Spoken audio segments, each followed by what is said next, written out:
Sí, licenciado, buenas tardes, aquí estoy. Kimberly, ok. Tengo aquí su prueba y como se lo había yo escrito, vamos a hacer una revisión de su prueba, vamos a hacer frente a todos, porque mi idea también es ir explicándoles a todos la prueba. Igual está Andrés Esteba Carranza. La prueba es la misma, Andrés. Ya vi que por aquí anda también. La prueba es la misma, lo que ha variado son la posición de las preguntas. Yo voy a explicar, voy a revisar el de Kimberly porque ella fue la que hizo la primera solicitud. E igual, si usted tiene alguna duda, me podrá preguntar también. En el caso de Kimberly, ella obtuvo 8 puntos. En el caso de Andrés, obtuvo 21.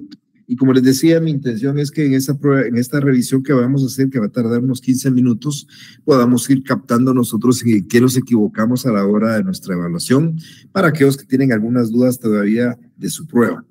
En el caso de Kimberly, voy a responder en primer lugar las preguntas que ella contestó bien, y después me voy a dirigir a las preguntas que ella contestó erróneamente. La primera pregunta establece de un juicio ordinario. Quiero que ustedes me ayuden también, por favor. En un juicio ordinario,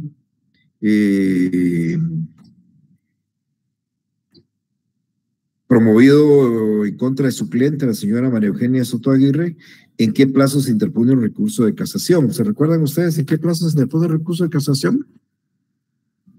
15 días. Muchas gracias, le agradezco muchísimo. 15 días, por supuesto, así es. 15 días, esa respuesta está correcta.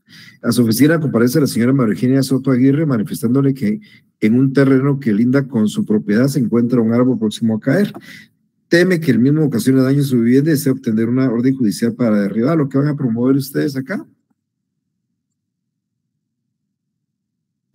Un juicio sumario de interdicto de obra peligrosa. Gracias, correcto, así es, Flor María, así es. Es un juicio sumario de interdicto de obra peligrosa. De ahí tenemos otra pregunta correcta contestada por Kimberly.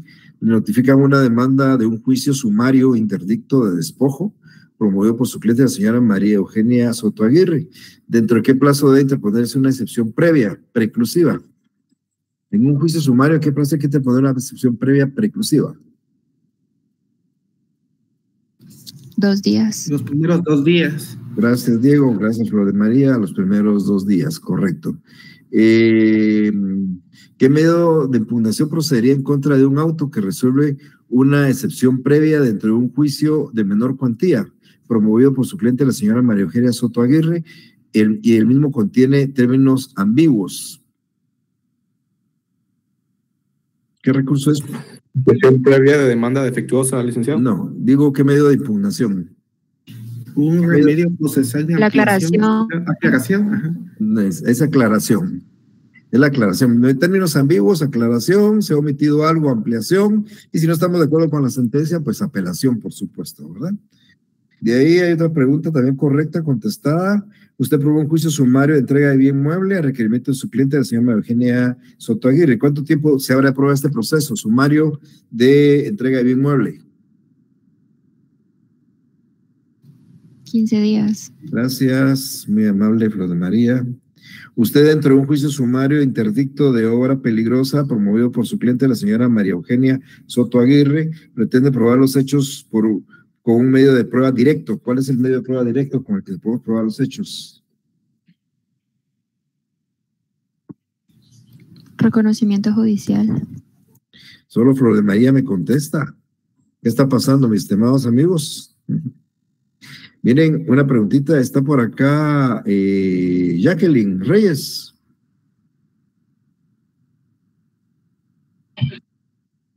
Vaya, Jacqueline, ¿y por qué no me contesta usted? La felicité y ahora no me contesta o no la sabe. No, bien. Bueno, bueno, Jacqueline sacó 30 puntos, yo la felicité por Classroom y por supuesto lo voy a hacer acá porque obtuvo 30 puntos, quiere decir que no falló ninguna de las preguntas y me alegra mucho por eso. Entonces, un reconocimiento judicial y una última pregunta contestada buena. Dentro de un proceso sumario de rescisión de contrato promovido por su cliente, la señora María Eugenia Soto Aguirre, usted no se encuentra de acuerdo con la sentencia. ¿Dentro de qué plazo interpone un recurso de apelación? 3 días, licenciado. Gracias, Andrés. 3 días, muchas gracias. Y la última que estaba aquí en un juicio mercantil promovido por un cliente, por su cliente, el señor María Eugenia Soto Aguirre. Usted pretende interponer una nulidad por violación de ley. ¿En qué plazo debe interponerla? 3 días. 3 días. 3 días para una nulidad. Bueno, todas las preguntas acá. Hubiera sido un sumario de desocupación, de entrega de bien, rescisión de contratos, los plazos son los mismos. Entonces, eso es una forma de manejar para que no nos digamos, es que esto es así, en este juicio aquí es en el otro. No, en un sumario el procedimiento general es exactamente el mismo. En el oral ha cambiado en algunos aspectos. Ahora vamos a ver las respuestas que tuvo malas Kimberly, y que fueron muchas, por supuesto.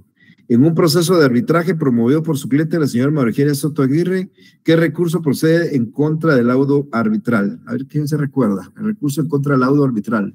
La revisión, Lic. Tan amable, dije exactamente la revisión. Aquí me pusieron casación, está mala.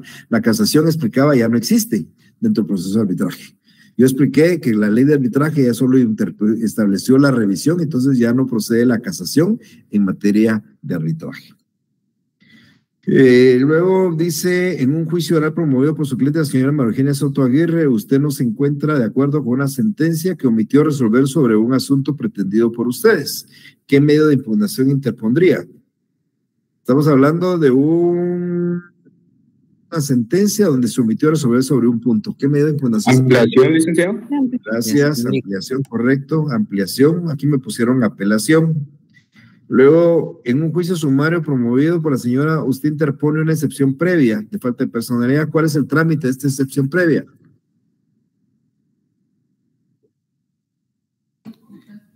Son los 2 días que se tiene que interponer, ¿verdad, Lic? No, ese es el momento para interponerlo. ¿Cuál es el trámite de una excepción previa? Los incidentes. Incidentes, es un incidente. Todas las excepciones previas se tramitan en incidente. Esa es la respuesta. No puse en qué momento hay que interponerla, en qué plazo hay que interponerla, sino cuál es el trámite de una excepción previa. Es incidente. Aquí me pusieron, se interpone 2 días después de la demanda. Y así tampoco es, son 2 días después de la notificación de la demanda, en todo caso, para interponerla, no de la demanda. Usted va a interponer una reposición en contra de un auto originario de una sala entre un juicio sumario de responsabilidad civil de empleo público. ¿En qué plazo se interpone una reposición, amigas y amigos? 24 horas. 24 horas, gracias. 24 horas, aquí me pusieron 48, correcto. 24, no son 48. En un juicio oral de rendición de cuentas, ¿por cuánto tiempo se da o dice a la otra parte de un incidente? 2 días, licenciado. No. 24 horas. 24 horas. Los incidentes son 2 días en cualquier incidente, menos en juicio oral, donde son 24 horas. En juicio oral los incidentes son 24 horas, en cualquier otro incidente son 2 días. Aquí era un juicio oral. Aquí pusieron 2 días y eran 24 horas. A su oficina comparece María Eugenia Soto Aguirre, indicándole de palabra dio un préstamo al señor Jorge Monzón por la cantidad de 2,000 quetzales, los cuales deberá de haber pagado hace más de un mes. En tal sentido, solicita su servicio a efecto que obtener la condena y el respectivo pago de dicha cantidad de dinero. ¿Qué promovería? Un juicio oral de ínfima cuantía, Lic. Oral de ínfima cuantía, correcto. Es un juicio oral de ínfima cuantía. Aquí me respondieron un sumario de rescisión de contrato. Luego a su oficina comparece la señora María Eugenia Soto, manifestando que la inquilina Juana María Mérida desocupó el bien que le arrendaba, habiendo dejado una deuda de 15,000 quetzales en concepto de servicio telefónico, y desea que realice lo que corresponda para obtener el pago. ¿Qué promovería? Es el juicio sumario de arrendamiento. Juicio sumario de arrendamiento. Bien, correcto, correcto. Es un juicio sumario. Todos los asuntos que vengan del contrato de arrendamiento se tramitan en juicio sumario. Aquí me pusieron un juicio sumario de rescisión de contrato. La rescisión de contrato es otra cosa. Es cuando alguien cumple una parte del contrato o cumple y la otra parte no cumple. Quiere uno que se le devuelva lo anterior. No es exactamente esto. Luego dice, su oficina comparece la señora María Eugenia Soto Aguirre. No, perdón, esta ya está.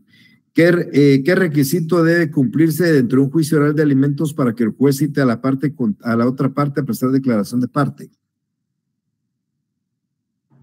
Que se presente la aplica. Que se acredite el derecho del alimentista, ¿no? No, que se presente la aplica. Recuérdense ustedes que eso lo pregunté en el semestre anterior, creo, junto a un par de exámenes. Si implica, no hay declaración de parte. Si les acredita cualquier cosa, si se presenta la demanda, si se emplaza, no. Si ustedes quieren que la otra parte comparezca a prestar declaración, deben de presentar la aplica. Si la aplica, no hay declaración. Entonces la respuesta es aplica, presentar la aplica. Muchos solo pusieron aplica y estaba bien. Aquí me pusieron, vamos a ver, el documento que demuestre que es hijo, cónyuge, no, ese de demostrar el parentesco es solamente para que le trámite el juicio oral y fijen una pensión provisional, pero no es para eso. La otra pregunta es si se promoviera un juicio ordinario en contra de su cliente, la señora María Eugenia Soto Aguirre, y existiera un acuerdo arbitral que defensa podría plantearse. Una excepción de incompetencia, creo que era, ¿verdad? Sí, de excepción previa de incompetencia, correcto, eso es. Dice la ley de arbitraje que existiendo un acuerdo arbitral, si la otra parte opta por irse a la vía común, entonces le puede plantear una excepción previa de incompetencia.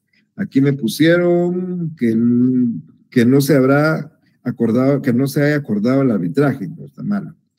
Luego, usted a requerimiento de su cliente, la señora fulana tal, debe promover una acción con el objeto de rescindir un contrato de compraventa que su cliente cumplió y la parte demandada no ha cumplido. ¿Qué promovería?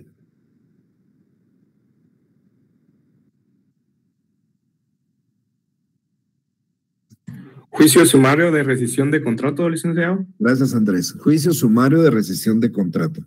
Aquí pusieron juicio oral de entrega de cosa. La entrega de cosa no es juicio oral, sino es sumario y tampoco es eso, ¿verdad? Usted pretende promover un arbitraje a requerimiento de su cliente, la señora María Eugenia Soto Aguirre, pero no a través de una institución. ¿Qué clase de arbitraje promovería? Ad hoc. Ad hoc. Muchas gracias, Diego. Ad hoc es lo que se contrapone a lo institucional. Lo nacional se contrapone a lo internacional, la equidad se contrapone al derecho y el a priori se contrapone a la posteriori. Gracias. Usted pretende promover bueno, y aquí me pusieron no, es ad hoc. ¿Qué clase de arbitraje es aquel que los árbitros resuelven conforme a su leal saber y entender? De equidad. De equidad.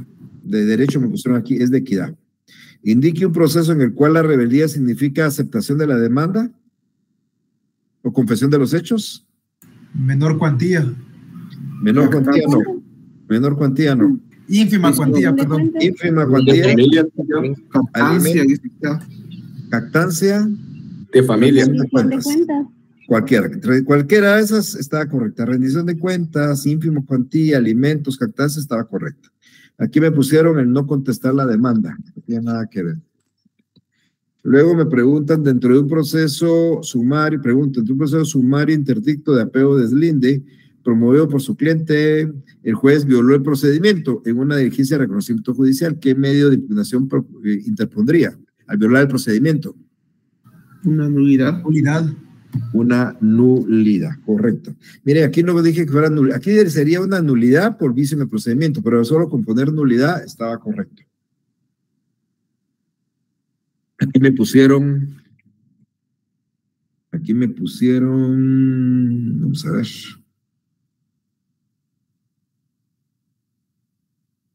Revocatoria. No está bien.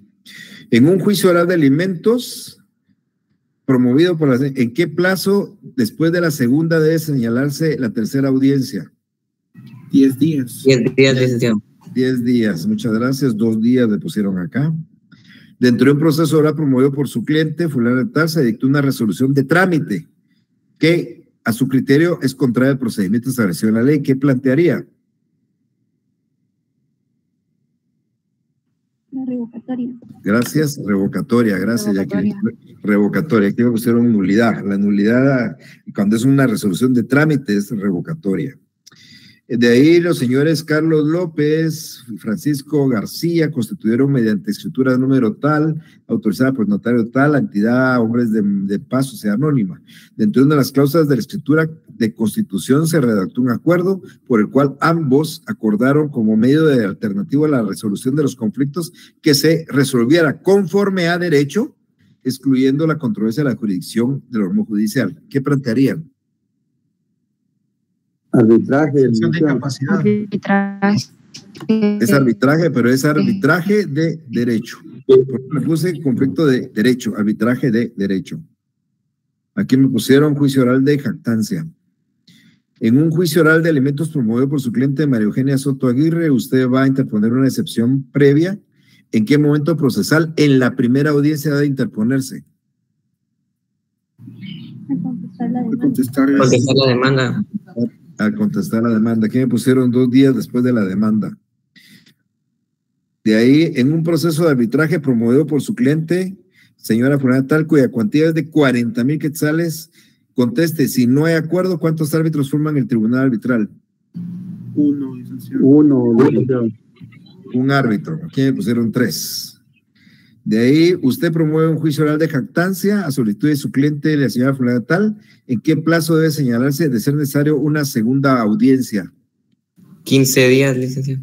15 días. Gracias, 15 días. Aquí me pusieron 5 días. Luego la última, sobre qué es lo que debe conciliarse en la primera audiencia en juicio de división de la cosa común. Designación del notario. Designación del notario que hará la partición. Hay que ponerse de acuerdo sobre quién es el notario que va a hacer la partición. Exactamente. Eso es, aquí me pusieron que exista, no, la copropiedad me pusieron. No.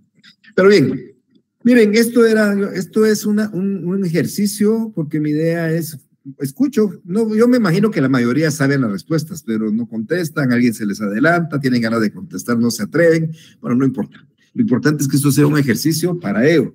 Y quisiera preguntarles a todos y principalmente a quienes me solicitaron la revisión, en este caso a Kimberly y Andrés, si tienen alguna duda en relación a esto.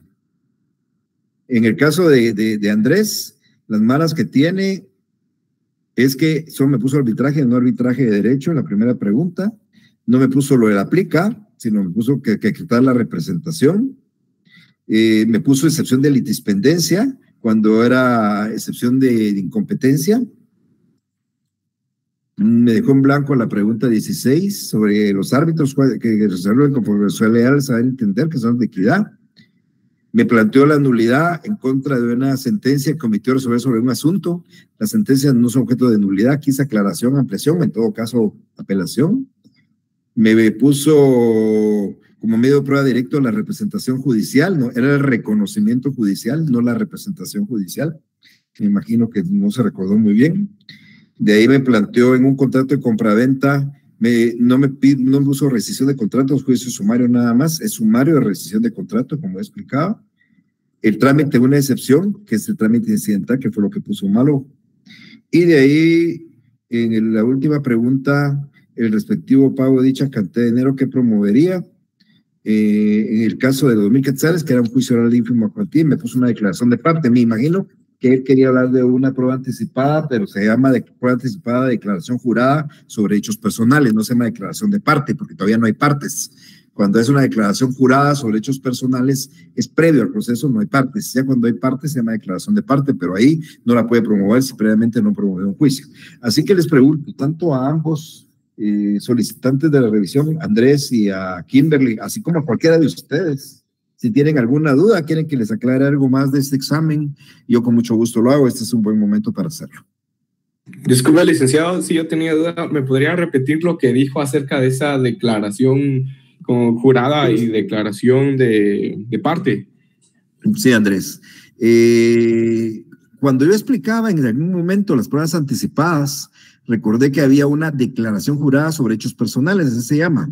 Es típicamente una declaración, es igual a la declaración de parte. De hecho, se aplican las mismas normas. Usted quiere pedir una declaración, antes de un juicio, pedir una declaración de la parte a la que usted va a demandar, plantea una prueba anticipada de declaración jurada y pide a la parte que llegue, presenta la aplica, le dirige preguntas y usted forma un pequeño expediente como prueba anticipada.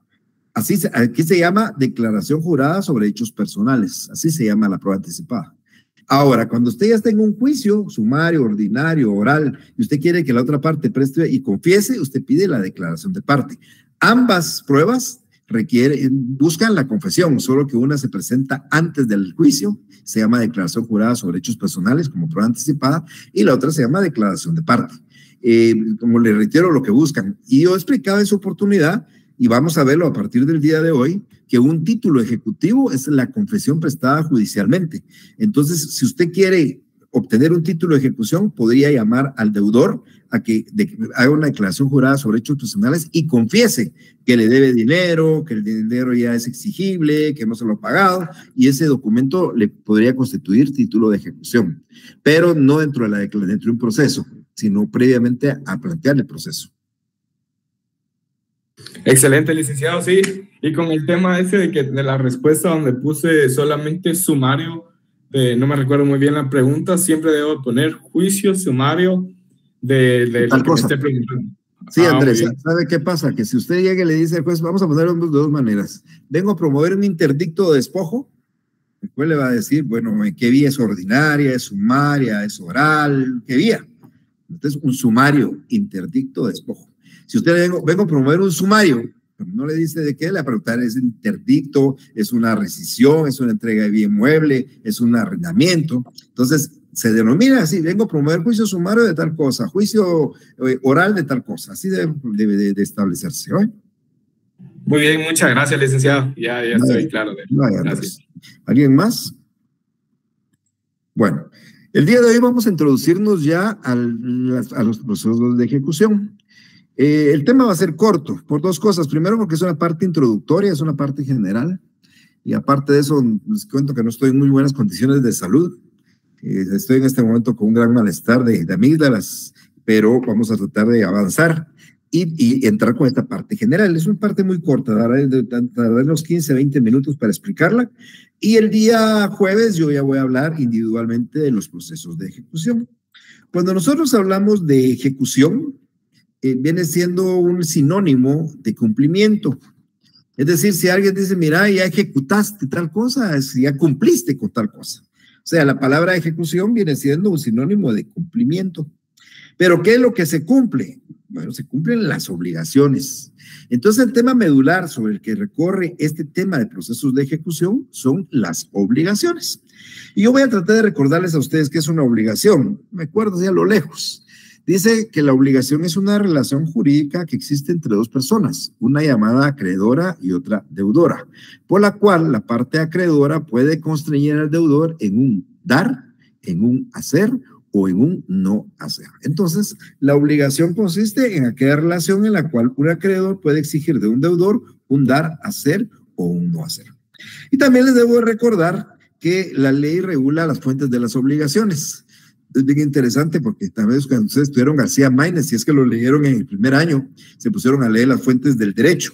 Ustedes saben que las fuentes del derecho es la ley, la costumbre, la jurisprudencia, la doctrina, los principios, ¿verdad? Pero nosotros hacíamos a son de broma porque antes existían dos fuentes en la facultad, la que está en el edificio central y la que está en el edificio S7, en el S2 y en el S7. Y cuando preguntaban cuáles eran las fuentes de derecho, decían los estudiantes la del S2 y la del S7. Bueno, las fuentes del derecho son distintas a las fuentes de las obligaciones. Las obligaciones de conformidad con el Código Civil nacen del contrato, normalmente. Entonces, cuando ustedes hacen un contrato, el contrato es un mecanismo para crear derechos y adquirir obligaciones. Ese es el contrato. Cuando ustedes hacen un contrato, lo hacen con ese objetivo. O sea, los contratos normalmente la idea es que surjan derechos y obligaciones. Y entonces una primera fuente de las obligaciones son los contratos. Pero hay obligaciones que nacen, por ejemplo, de hechos lícitos sin convenio. Por ejemplo, una promesa de recompensa, por una oferta al público, por ejemplo, una rifa, un sorteo de algo. Entonces, yo les daba un ejemplo en una oportunidad y les decía qué sucede cuando yo ofrezco un sorteo de un vehículo, vendo números, ustedes compran el número y automáticamente ustedes ganan, yo tengo una obligación. Es unilateral porque nunca hubo un contrato entre ustedes, yo ofrecí a cambio de comprar un número, al ganador darle un automóvil. Entonces, yo adquiero una obligación de entregar un automóvil. Si yo no entrego ese automóvil, pues ya la ley dice que tengo un procedimiento para poder exigir lo que es el sumario de entrega de bien mueble que no sea dinero. Y el juez en un juicio va a condenarlo a entregarme el automóvil. Otra obligación proveniente de un hecho lícito sin convenio es la promesa de recompensa. Si yo a ustedes les ofrezco en recompensa algo por algo que ustedes puedan hacer y ustedes lo hacen y yo simplemente me hago el desentendido, me promueven un juicio que no tiene una vía especial, tendría que ser un ordinario, y en la sentencia el juez condenarme a entregar lo que yo había ofrecido en recompensa. Bien, estoy hablando de algunos ejemplos. Y hay obligaciones provenientes de hechos y actos ilícitos.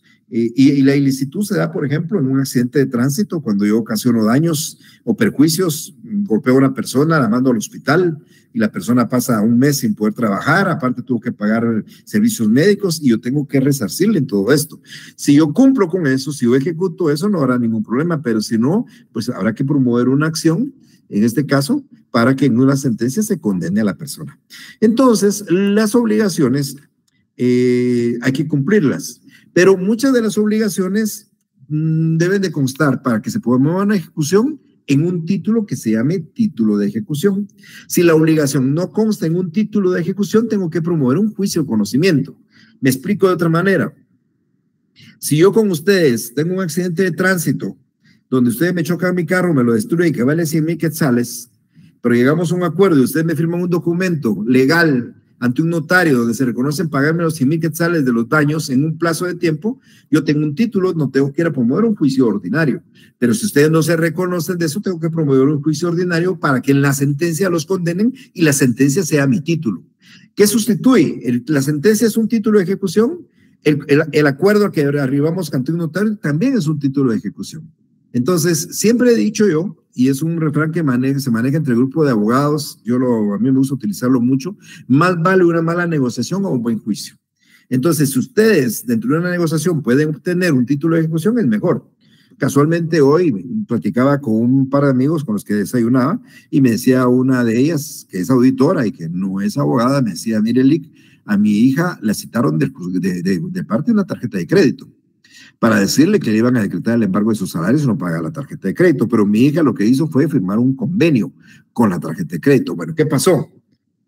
La tarjeta de crédito, para promover y que la condenen a pagar el saldo de la tarjeta de crédito, tuvo que presentar un juicio sumario, porque es un asunto mercantil. Entonces, los asuntos mercantiles tramitan en juicio sumario. La empresa tuvo que haber promovido un juicio sumario y obtener una sentencia donde condenaban a pagar todos esos gastos que la señora hizo con la tarjeta de crédito. Pero la empresa muy inteligente le dijo, véngase con nosotros, le vamos a hacer un descuento y hagamos un convenio. Hicieron un documento, título ejecutivo. Entonces, con ese título ejecutivo ya no tienen que ir a promover un juicio sumario, porque ya tienen un título ejecutivo. Entonces, los procesos de ejecución lo que buscan, tal y como expliqué cuando hablamos de los procesos atendiendo a su función, es hacer cumplir un derecho que ya se encuentra previamente establecido. Recordemos que esto viene normalmente de aquella facultad de la jurisdicción. Ustedes se recuerdan que el juez tiene una facultad de conocimiento, o sea, el notio, una facultad de convocatoria, el vocatio, una facultad de decretar medidas coercitivas, el coertio, una facultad de decisión, que es el judicium, y una facultad de hacer cumplir lo que él decide, que es el executio. Pues ese executio es realmente el poder que le permite al juez exigir a alguien que debe el cumplimiento de su obligación, de dar, de hacer o de no hacer. Entonces, cuando las obligaciones se ejecutan voluntariamente, no hay ningún problema. Porque eso es lo normal, que alguien debe, que pague, que alguien se comprometa a hacer y que haga, que alguien se obligue a dar y que dé. Eso es lo normal. Pero cuando la persona se niega existiendo un título de ejecución, entonces aparecen las ejecuciones forzosas. Y las ejecuciones forzosas son las que vamos a ver nosotros en el libro 3 del Código Procesal Civil y Mercantil. Esas son las ejecuciones a las que nos vamos nosotros a referir. Estas ejecuciones del libro 3 del Código Procesal Civil y Mercantil nos van a servir entonces para hacer cumplir un derecho previamente establecido. ¿Pero previamente establecido dónde? En un título llamado título de ejecución o título ejecutivo. Yo quiero que quede claro, si no hay título, no hay ejecución. Y el título no es cualquier cosa, el título no es cualquier documento. El título de ejecución es un título que la ley reconoce como título de ejecución y que por supuesto contiene una obligación de dar, hacer o no hacer y ya exigible. En otras palabras, si yo tengo un documento cualquiera que la ley no le da la calidad de título de ejecución, solo me servirá de prueba para un juicio de conocimiento. Un documento privado sin legalización de nada, un documento que firmamos usted y yo, donde yo me comprometí a pagarle 10,000 quetzales, pero no lo autorizó ningún notario ni lo reconoció ante juez, eso le sirve a usted para promover un juicio oral de ínfima cuantía por ser 10,000 quetzales. Si el documento fuera privado de 40,000 quetzales, para promover un juicio oral de menor cuantía. Y si fuera de 90,000 quetzales, para promover un juicio ordinario. Pero si ese documento contiene una firma legalizada, me olvido de los juicios orales u ordinarios y me voy a promover una ejecución, porque ese documento con firma legalizada ya constituye título de ejecución. Pero ¿qué tiene que contener el título de ejecución? Una obligación, dar, hacer o no hacer. Si yo tengo un testimonio, una escritura pública de una identificación de personas, no contiene ninguna obligación. Pero si la escritura pública contiene una obligación de entregar un carro, de entregar dinero, de hacer una obra, de no hacer algo, sí contiene una obligación. Y además, ese título debe ser exigible. Yo no puedo ir a promover una ejecución de un título que se vence en diciembre de este año, porque todavía no tiene exigibilidad. O de un vehículo que tienen que entregarme a finales de septiembre de este año, porque todavía no hay exigibilidad. Entonces, el título debe contener una obligación que ya es exigible porque ya se cumplió el plazo para hacerla cumplir.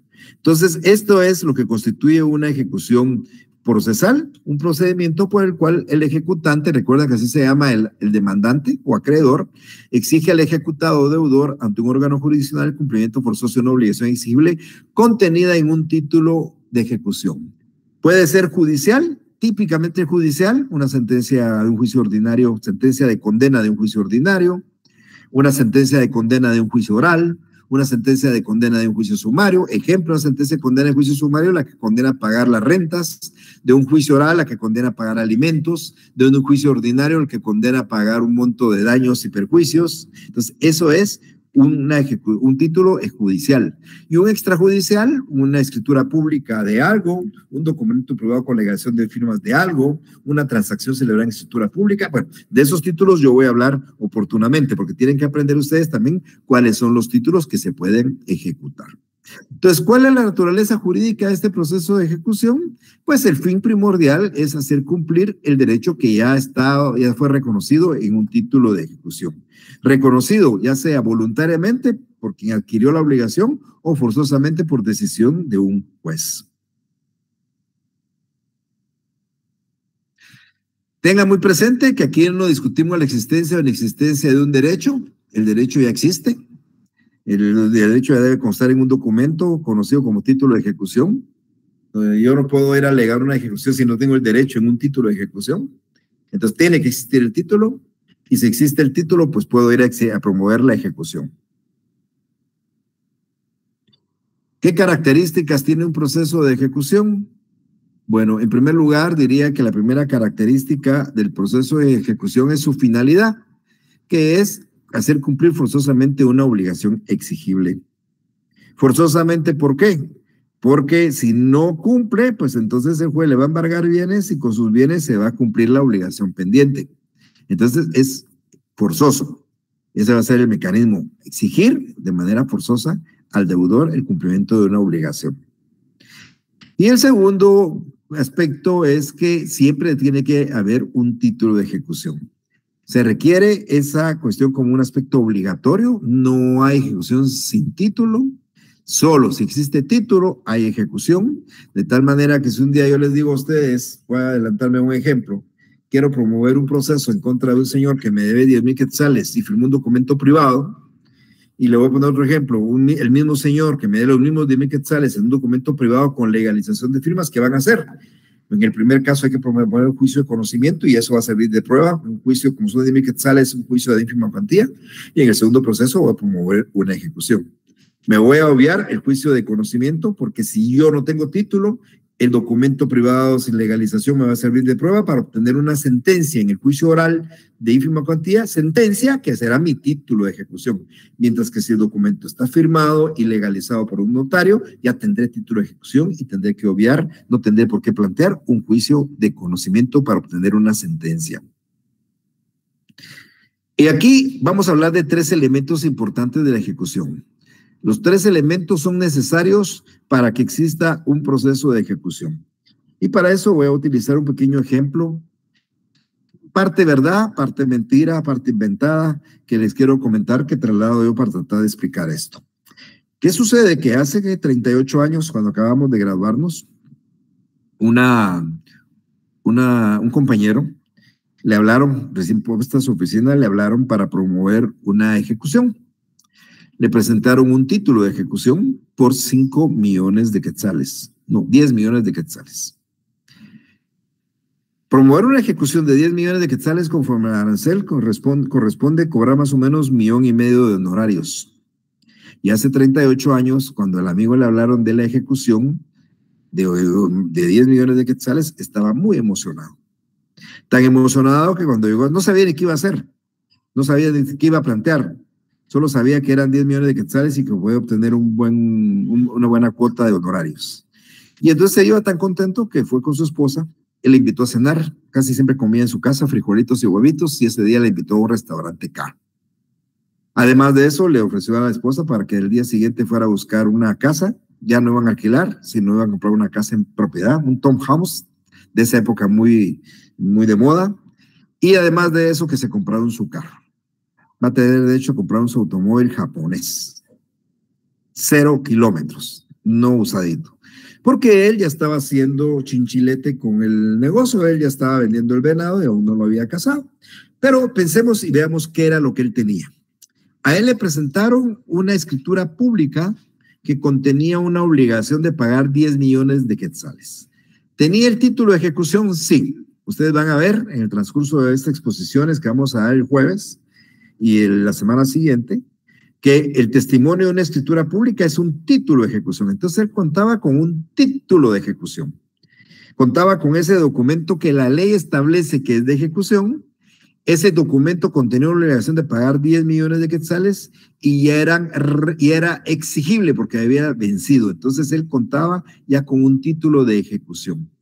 Por consiguiente, pues era nada más de plantear ahora la acción ejecutiva. La acción ejecutiva, como ustedes van a ver también en el transcurso de esa explicación, son distintos procedimientos que se van a promover dependiendo de qué título uno presente y dependiendo de qué obligación contenga el título. Por ejemplo, la ley en el artículo 294 dice qué títulos se ejecutan en la vía de premio y en el 327 dice qué títulos se ejecutan en juicio ejecutivo. Entonces, hay dos clases de acción cuando se trata de dinero, la vía de premio y el juicio ejecutivo. Entonces, yo voy a promover una acción vía de premio si el título es uno de los que regula el 294 y voy a plantear una acción en juicio ejecutivo si es uno de los títulos que se plantean en el 327. Pero además de eso, el título puede contener obligación de dar dinero, pero puede tener la obligación de dar una computadora o un automóvil, o la obligación de hacer una obra de arte, o la obligación de no revelar un secreto. Entonces, cuando esa obligación que contiene el título no es dineraria, entonces yo ya no hablo de vía de premio en el juicio ejecutivo, sino de ejecuciones especiales de dar, hacer y no hacer. Entonces, van a tener ustedes bien presentes, dependiendo del título, así va a ser la acción ejecutiva. Si el título es este, mi vía es esta. Pero si el título es este y la obligación que contiene eso, esta otra, puede ser otra vía de ejecución. Que ustedes van a aprender, por supuesto, y que voy a explicar. Y por último, lo más importante, el amigo ya sabía que el documento que tenía podía plantearlo en juicio ejecutivo porque era el testimonio de una escritura. Entonces, al día siguiente habló con el cliente y le dijo, mire, ya vi el documento, ya lo revisé, es un título que se puede ejecutar en juicio ejecutivo, entonces vamos a presentar la demanda y únicamente le pido que me diga qué bien le podemos embargar al señor. Si tendrá algún su edificio que cueste 10 millones de quetzales, alguna finca que valga más de 10 millones de quetzales, cuentas en el banco que valgan más de 10 millones de quetzales, a lo que su cliente le dijo, el señor está arruinado, el señor no tiene ni dónde vivir, perdió su casa, perdió su carro, perdió a su familia, no tiene nada. Entonces sucede que mi amigo, pues ya no pudo devolver la cena, pero sí él tuvo que decir a su esposa que ya no fuera a buscar un townhouse, y ya no fuera a comprar un automóvil, porque el proceso se le vino abajo. Si nosotros no tenemos cómo satisfacer los 10 millones a través de un patrimonio del deudor, no tenemos cómo hacer cumplir la obligación. Porque la única manera de hacer cumplir una obligación que se adeuda es logrando embargar un patrimonio del deudor. Vamos a ver en el transcurso de toda esta explicación que, por ejemplo, si a mí me den 10 millones de quetzales y embargamos edificios que valen 20 millones de quetzales, pues enhorabuena, los rematamos y sacamos 20 millones y 10 le van a dar a mi cliente y los otros 10 le van a quedar a ellos, pero logramos con esos edificios pagar. Pero si la obligación es de 50 quetzales, pero la persona no trabaja, no tiene nada, no tenemos forma de cobrarle. Entonces el patrimonio ejecutable es un elemento importante. Por eso es que nosotros antes de plantear una ejecución tenemos que ver qué patrimonio le podemos embargar al deudor. Su salario, sus cuentas de bancos, su automóvil, su finquita, su terrenito, su casita, su crédito. Eso tenemos que determinarlo, investigarlo nosotros para embargarlo. Si no tenemos esos bienes, nuestra ejecución de verte no tiene la mayor posibilidad de obtener una resolución favorable. Porque al final de cuentas no podemos rematar nada, y si no podemos rematar nada, no podemos obtener nada.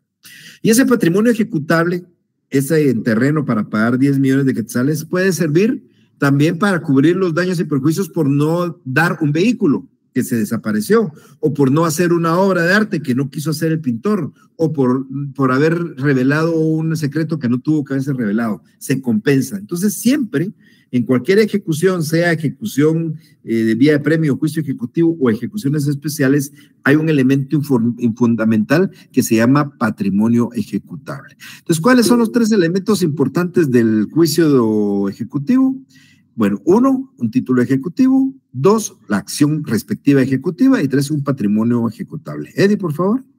Yo tenía una duda con un caso. Por ejemplo, si nosotros le quisiésemos embargar el salario a un cliente, bueno, a un deudor en este caso, y ese deudor es despedido, pero sí le van a dar una indemnización, nosotros podríamos pedir que se le embargue parte de esa indemnización para satisfacer la deuda.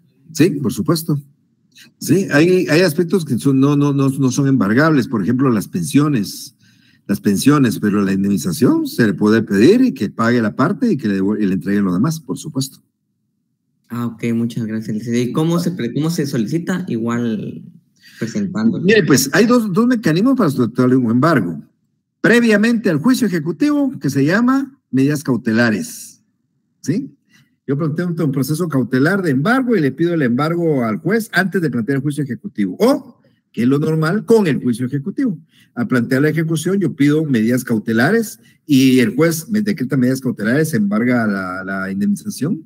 Y cuando le van a requerir de pago, también vuelven a embargar la indemnización. El primer embargo es un embargo temporal. El segundo embargo, el que se hace en el requerimiento, es un embargo definitivo. Entonces, hay distintas maneras de pedir un embargo. Si usted le hace previamente, tiene que cumplir con una garantía, se recuerda, del 10 al 20%. Si lo hace con el juicio ejecutivo, no tiene que cumplir con nada. Entonces, lo ideal es que cuando usted vaya a plantear una demanda contra alguien, y plantee la demanda y pida ahí el embargo del salario, el embargo de la indemnización, el embargo de las cuentas, el embargo de lo que tenga, y el juez lo va a decretar previamente a que le vayan a notificar y le vayan a requerir de pago. Cuando le van a notificar y a requerir de pago, vuelven a embargar nuevamente esos mismos bienes. Ese embargo se llama definitivo, que es necesario y es fundamental para que con eso que se haya embargado se pueda hacer pago al acreedor, si es dinero en efectivo, o se procede al remate si son bienes. Ok, muchas gracias. Vale. Ok. Vamos a analizar 2 clases de ejecuciones. La realidad es que vamos a hablar solo de una. Fíjese que el Código Procesal Civil y Mercantil hablaba de ejecuciones singulares y ejecuciones colectivas. Pero las ejecuciones colectivas ya salieron a partir del año 2022 del Código Procesal Civil y Mercantil. Ese capítulo de ejecuciones colectivas, si ustedes lo tienen en sus manos, el documento físico, póngalo como derogado. Todas las ejecuciones colectivas están derogadas en el Código Procesal Civil y Mercantil. Y eso voy a explicar en un momento por qué. Y vamos a hablarnos más de todo de ejecuciones singulares. La ejecución singular se caracteriza porque se promueve ante el incumplimiento de una obligación, contener un título de ejecución, como hemos dicho, pero solo afecta parte del patrimonio del deudor. O sea, cuando ustedes promueven lo que me estaban preguntando en un momento, ustedes promueven una ejecución, pues embargan la indemnización, o embargan un carro, o embargan una casa, o embargan las 3 cosas, casa, carro y indemnización, no importa, porque al final de cuentas ustedes quieren es que les paguen. Pero, por ejemplo, ustedes no embargan las deudas, ustedes no embargan las obligaciones, ustedes no embargan los derechos. ¿Por qué razón? O mejor dicho, ¿y qué significa eso? El patrimonio de una persona está constituido en bienes, en cargas, obligaciones y derechos. Entonces, en una obligación singular, solo se afecta parte del patrimonio del deudor, que son los bienes, normalmente. Y en una ejecución colectiva, se afecta la totalidad del patrimonio, porque en una ejecución colectiva, se instituye a un órgano que se encarga de administrar el patrimonio del fallido, del deudor. Esta ejecución colectiva es lo que antes llevaba a la gente a la quiebra. O sea, se buscaba que la gente terminaba en quiebra porque no tenía quien pagarle, debía tantas cosas. Eso ha desaparecido de nuestro código. Esta acción colectiva ya no la vamos a ver en el Código Procesal ni la vamos a analizar en este semestre. Pero yo hago una explicación muy rápida para que entiendan la diferencia. ¿Qué ejecuciones singulares vamos a ver? Pues vamos a hablar de la vía de apremio, del juicio ejecutivo, de las ejecuciones especiales y las ejecuciones de sentencias nacionales y extranjeras.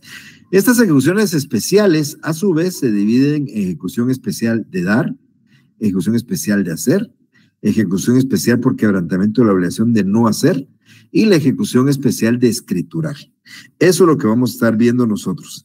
En relación a las ejecuciones colectivas, que no las vamos a ver, hay concursos voluntarios y concursos necesarios de acreedores, pero eso está regulado en la ley de insolvencia, que es el decreto 8-2022 del Congreso de la República. Ya el Código Procesal Civil ya no regula estas ejecuciones colectivas, por ende, ese capítulo de ejecuciones colectivas, ustedes tienen que darlo como derogado, porque todo esto está regulado en la ley de insolvencia, que busca a las personas recuperarlas de una posible quiebra. La palabra quiebra desapareció con esta ley de insolvencias. Las personas ya no llegan a la quiebra, sino se busca la manera, a través de un concurso voluntario, un concurso necesario, rehabilitarlo, y que si es insolvente, al final se le pueda administrar sus bienes y todo su patrimonio para que pueda cumplir con sus obligaciones. Bueno, esto es una parte introductoria de las ejecuciones. Tengamos que tener presentes, amigas y amigos, que la ejecución debe estar basada en un título, que ese título debe estar establecido en la ley como tal, que el título debe contener una obligación de dar, hacer o no hacer, que la obligación debe ser exigible, y si se dan todos esos supuestos, pues entonces nosotros podemos promover una ejecución.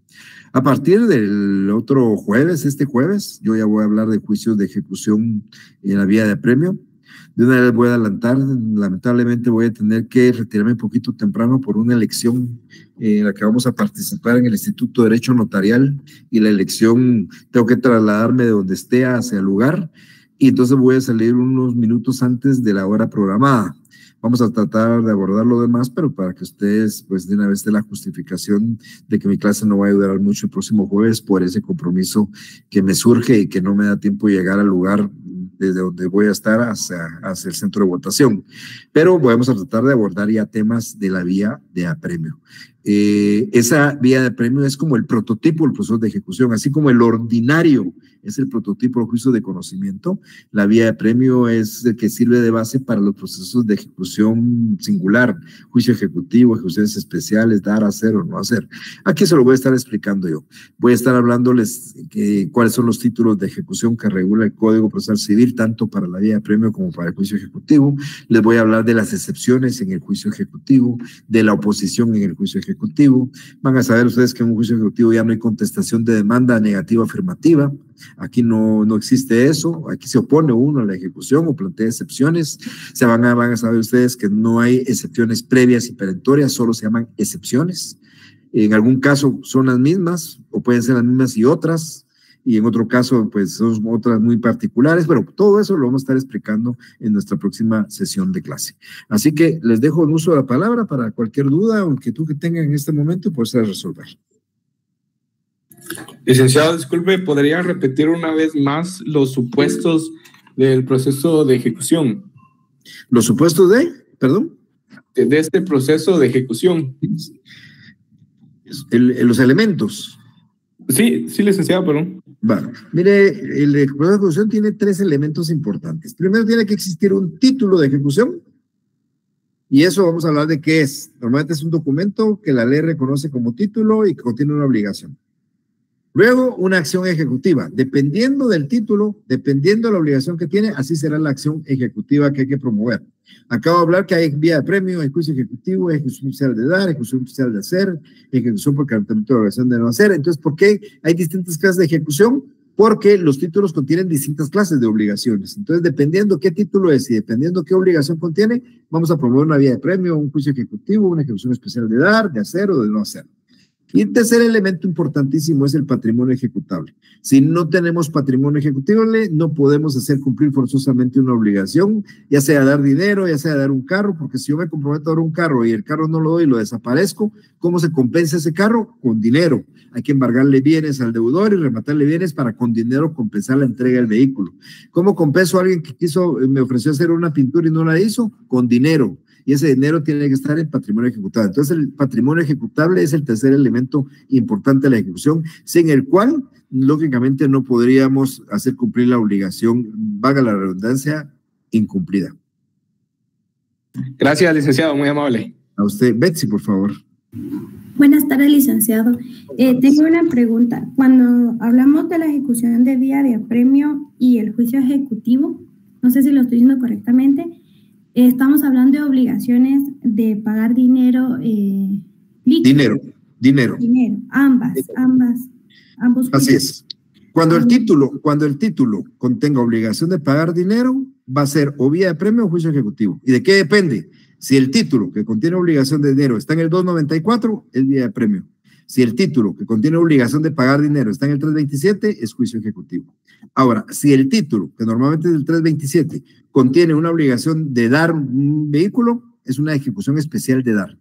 La del título contiene una obligación de hacer algo, una ejecución especial de hacer. Y si el título contiene una obligación de no hacer y se hizo, una ejecución especial por quebrantamiento de la obligación de no hacer. Ok, muchísimas gracias, licenciado. Eso me confundía. Y también que el título ejecutivo contiene la obligación, debe ser exigible y debe ser de plazo vencido. No sé si es correcto. En el caso del dinero debe ser líquido, significa que usted tiene que estar cuantificado. Yo no puedo decir, y el señor se reconoce a pagar dinero, nada más, porque así no diría. O se reconoce a pagar algunas fichas, o como dice mi buen amigo, se reconoce a pagar unas varas. No, tenemos que decir, y se reconoce a pagar 100,000 quetzales. 100,000, 50,000, 1,000,000, eso es liquidez. Eso significa que está representado en cifras y que puede determinarse. Eso es liquidez. Y además, exigibilidad.